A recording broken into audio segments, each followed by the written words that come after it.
This was the worst moment of Drew McIntyre's career. In this video, I'm going to tell you exactly what that is and why it was, and a little bit of context behind it so it won't get thrown out of whack. Now, look, Drew McIntyre, he's been a top star for WWE for the last few years, dating back to 2019. He had to legitimately get fired for them to push him in the right way, and he would be the first to tell you that. Now, he's had big moments in his career, no doubt. He's had championship wins and headlining main events, right?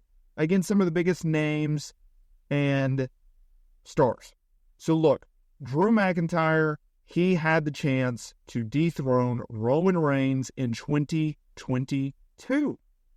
But they didn't pull a freaking trigger, something in which surprised fans and Drew McIntyre alike. Take it back, y'all. Clash at the Castle 2022.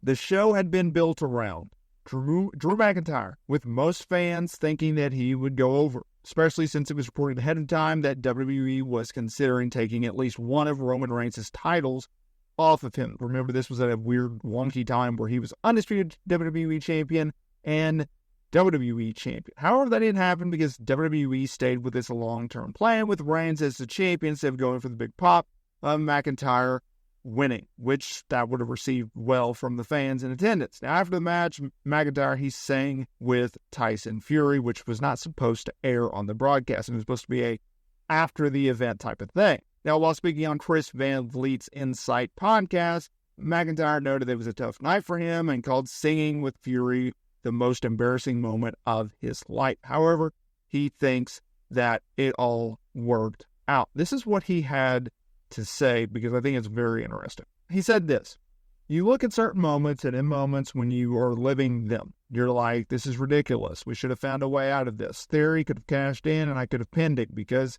we had to protect the bloodline and Roman at the time. So it's the top story of the company, the top character, and perhaps at that time I was just like, this is a bad move. The thing with Tyson Fury, that was stupid. There's no excuse for that. That's the worst moment of my entire career. We did the bit, the song, and then I told them, hey, you want to sing Sweet Caroline? Because British fans, one, they're upset I just lost. Two, they don't know American Pie. He was like, nah, I'm going to fight here. And I figured, we're off the air.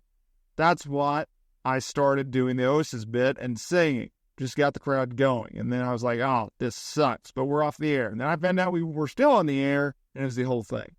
Yeah, I would see why Drew McIntyre would be a little upset about that. It was a very embarrassing moment for him and the company, in my opinion, right? Like, your top babyface should not be singing after having the biggest defeat of his entire life, right? You just probably shouldn't do that, but that's what they went with.